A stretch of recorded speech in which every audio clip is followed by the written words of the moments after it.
Welcome back to another edition of Cape Ann Today. We are with our award-winning reporters at the Gloucester Times today, Stephen Hagan and Ethan Foreman.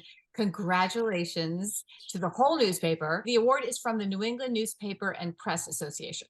Yeah, thanks. No, I hats off to Andrea Holbrook, who is really the glue of this paper. Really puts her heart and soul into this paper. Paul Bilodeau takes our photos, and Joanne McKenzie does everything for us. And Gail McCarthy is just a great resource for us and Steve and everybody. So yeah, thank you very much. I appreciate it. Yeah. Okay, so Ethan, the first thing we're going to talk about today, I think, is what's happening with the Gloucester court system when the police station is being renovated. Yeah, and I think what this is just a confirmation of what we'd already known, that the court is moving to Peabody. And so I reached out to the trial court system, and they confirmed that the date is going to be May 19th, next Friday. So a week from today. So following our broadcast. Okay. Yeah. Any appointments with a Gloucester in the Gloucester court system, you need to go to Peabody, right? Yeah, I mean the court's moving down there. There's a lot of space in Peabody. It's a pretty big court. It's a somewhat underutilized space, and yeah, and we've known this is going to happen for some time. The council, I think in the end of March, had approved a loan order for $19.3 million for the project to renovate the building, the complex that dates back to the early 1970s and is woefully deficient, to say the least. So, you know, basically when you go in there and it's raining, they put the plants under the windows as you go up the stairs because the water leak. The water literally just runs into that building. Mm-hmm. So, court will move there. Yeah, court business. All the phone numbers are going to stay the same. I don't have them at the top of my head, but none of the phone numbers will change if you need to go to court. Yeah, but I don't know. I want to follow up about if they're going to make any arrangements. Peabody's kind of hard to get to. It's not like Salem. You can hop on the train. Mm-hmm. Mm-hmm. You know, this is Peabody Square, so yeah, we'll see how that works out. But yeah, it's going to be harder if I have to go down there and pull a case and see what's going on. So right. So is it in what building is it actually in? Like, what is if you're gonna, so the courthouse is there's a courthouse in Peabody. Okay, so the Peabody It's right in Peabody Square. Mm-hmm. If you've ever been to Peabody Square, I'm sure you have. There's a big monument. Yeah. And on one side there's a big brick and granite building. There's like a plaza where the monument is. Mm-hmm. And yeah, it's somewhat underutilized building, so they have room for another court. So 18 months.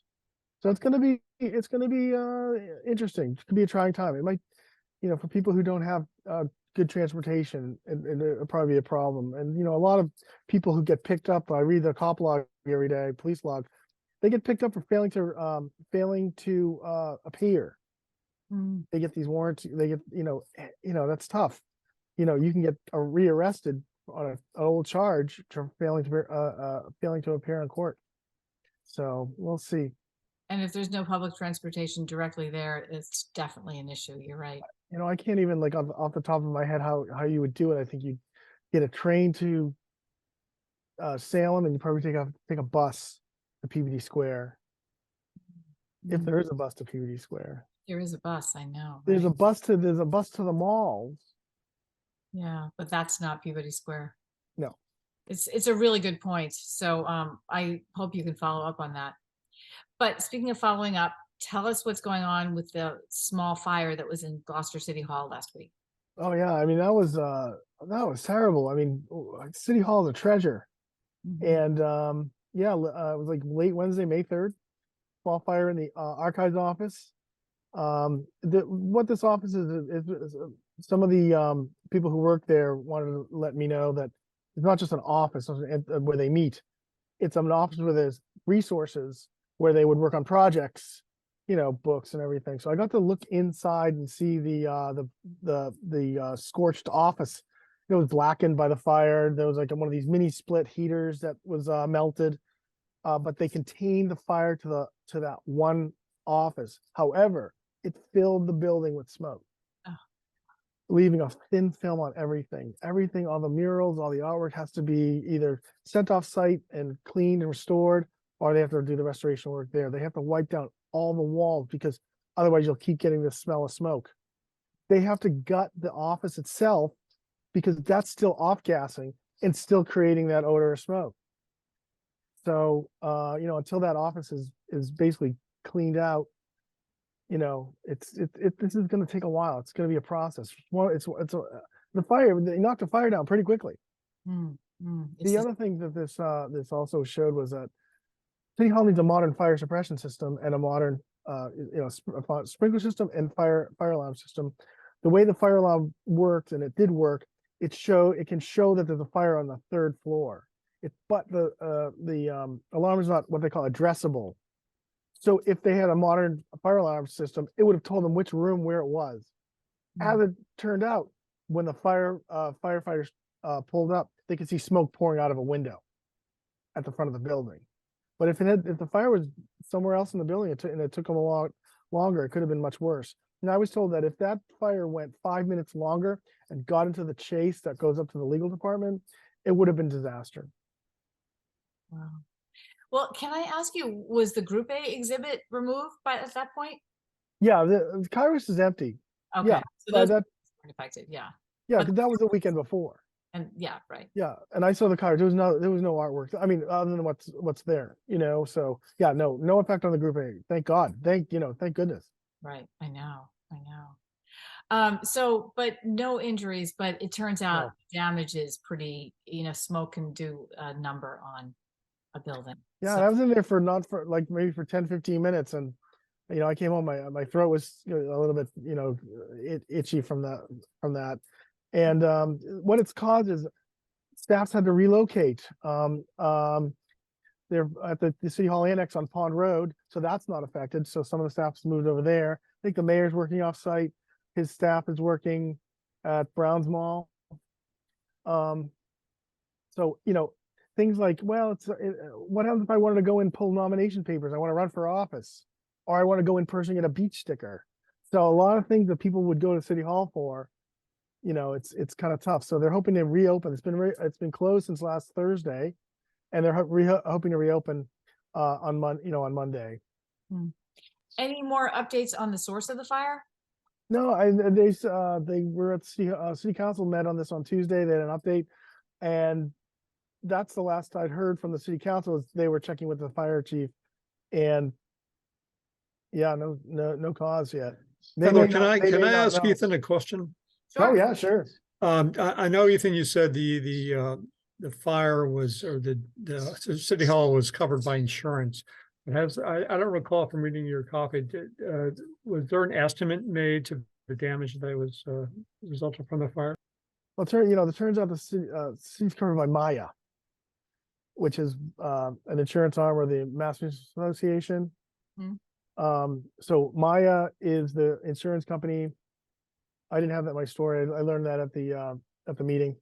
But there was no estimate. They have Service Master in, clean it up. They have to move very quickly. They guess they'll have some deductible, but they have fire insurance. So, I don't,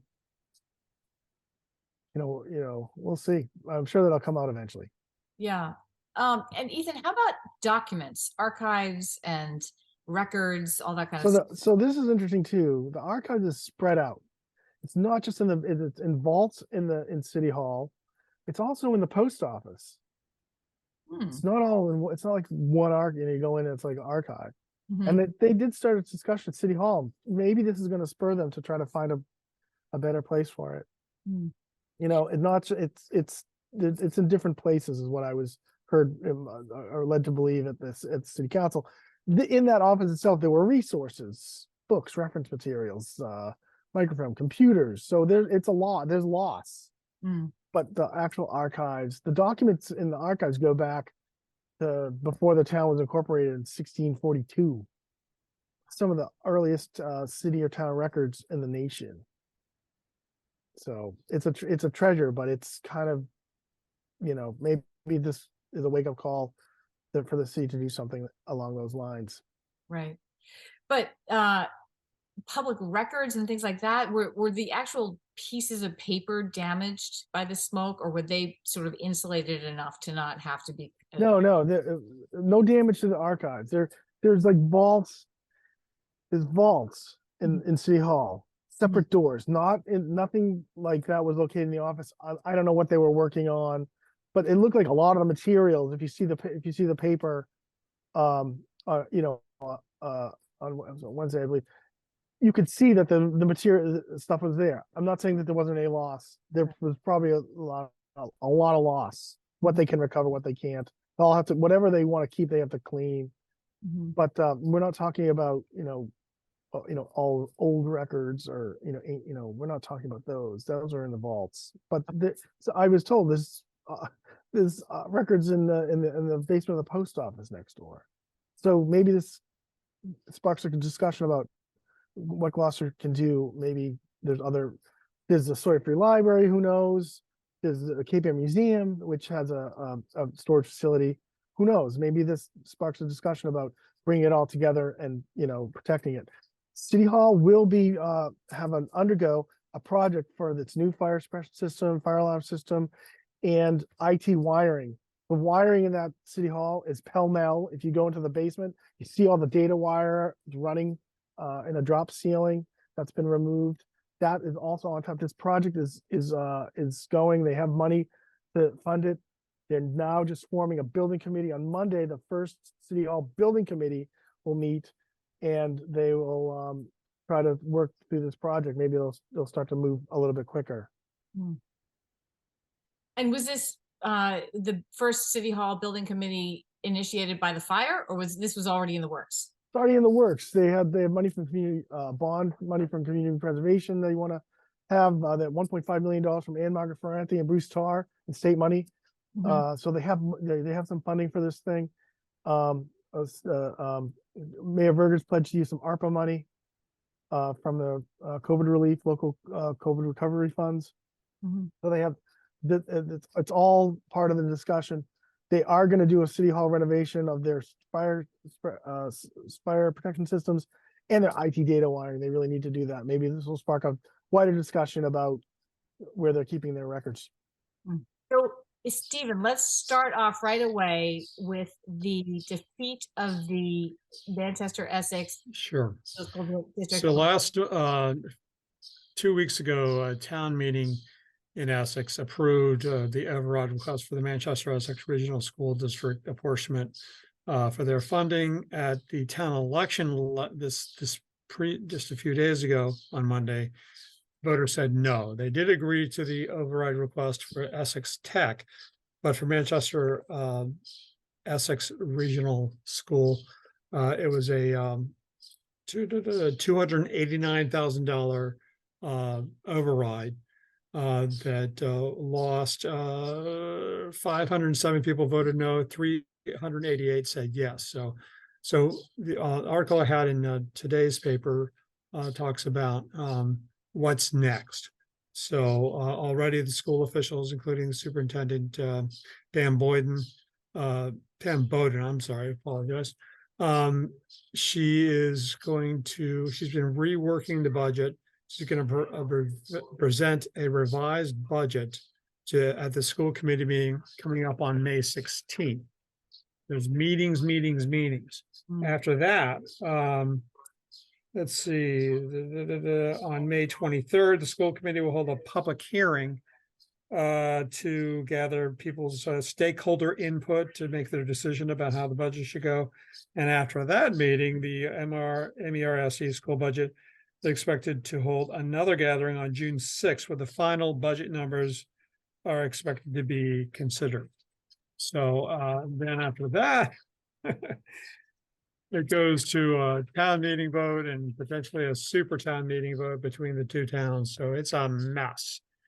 I'm sorry? A special town meeting to vote on this override again, and it may go to a super town meeting with both towns voting. Is that right? I like super town meeting. I like that. May. Yeah. Meetings galore. Yeah.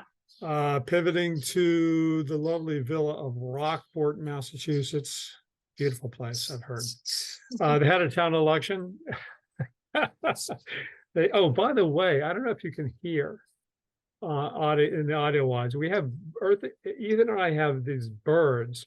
They're baby birds behind the window here, and I hear when Yeah. their mama brings them the worms, they get very excited. it's so funny. That is really funny. I definitely, You can hear them? yeah, I can. Oh, that's funny.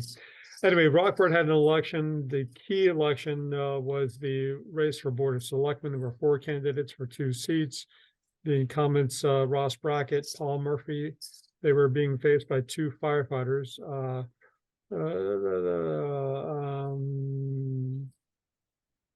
Mr. Favaloro and and the names escape me right now. I can't. I have Jack to skip. Porter. Jack Porter. Jack Porter and Frank Favaloro. Thank you, Heather. The firefighters did not win. The incumbents, Paul Murphy and Ross Brackett, they won re-election.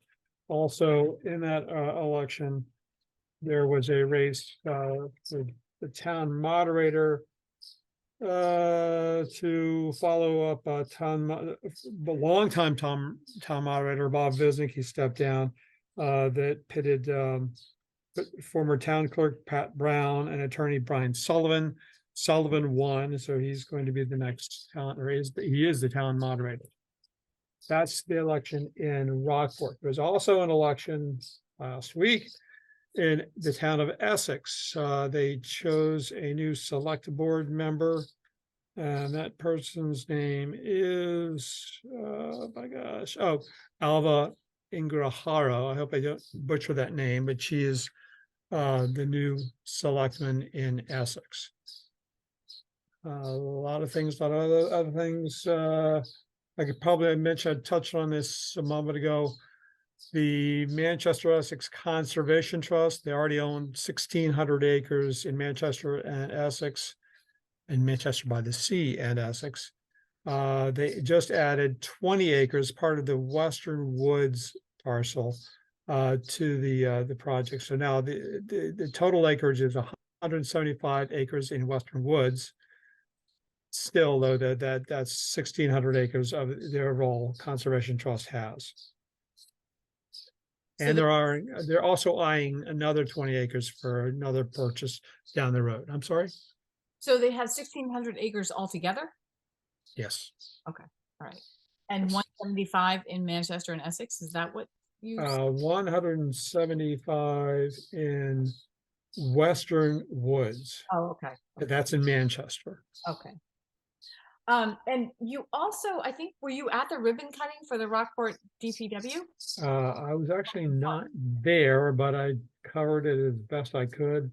There were a lot of people there, the DPW commissioners, Aaron Bastelli, Chairman Jim Gardner, DPW Building Facility Committee Chair Bruce Reed, Rockport Chairman, Rockport Selectman Herman Leisha, Lilia, thank you, Ross Brackett, Sarah Wilkinson, Paul Murphy, as well as Town Administrator Mitch Vieira.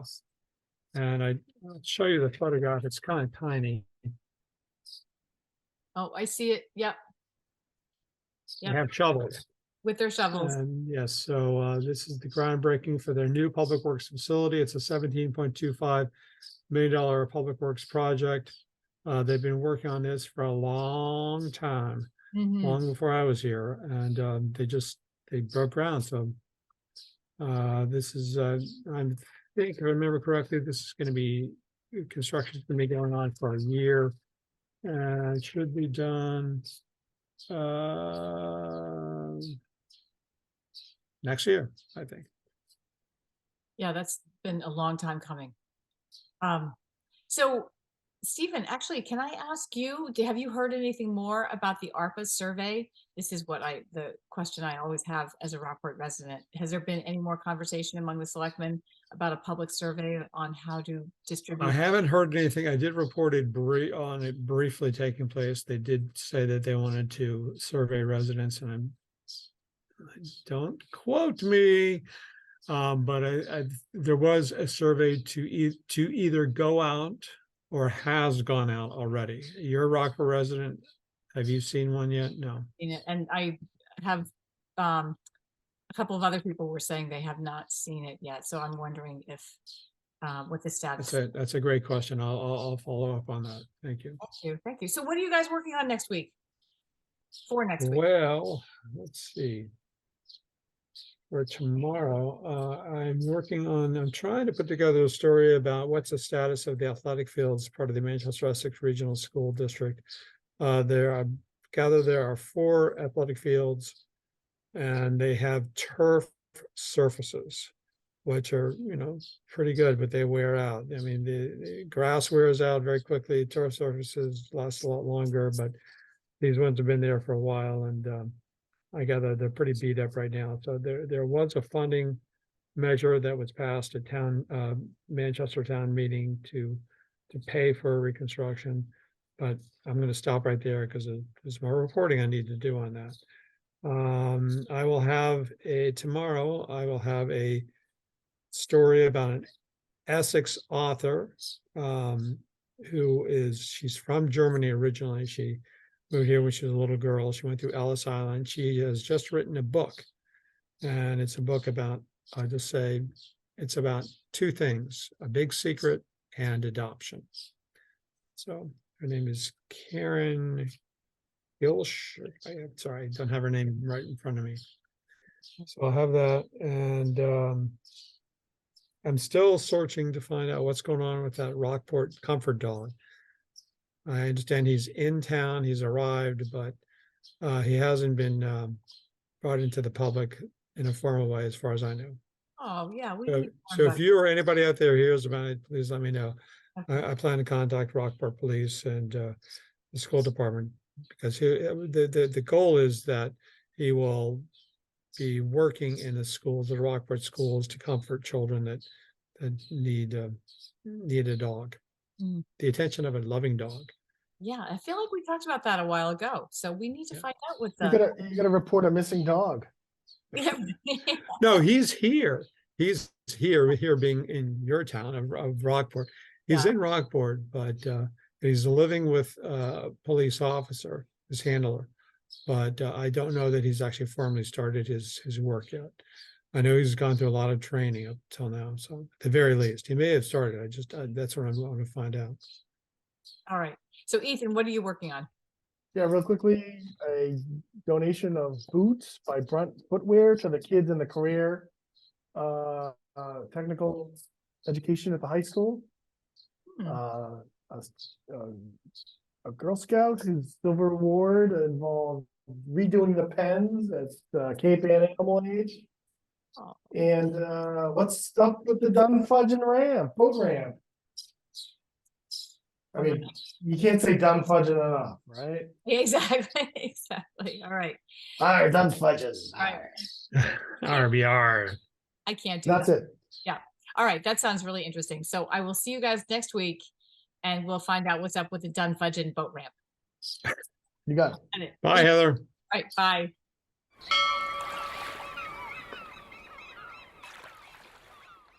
Interested in a sponsorship? Email sponsor@1623studios.org to learn more.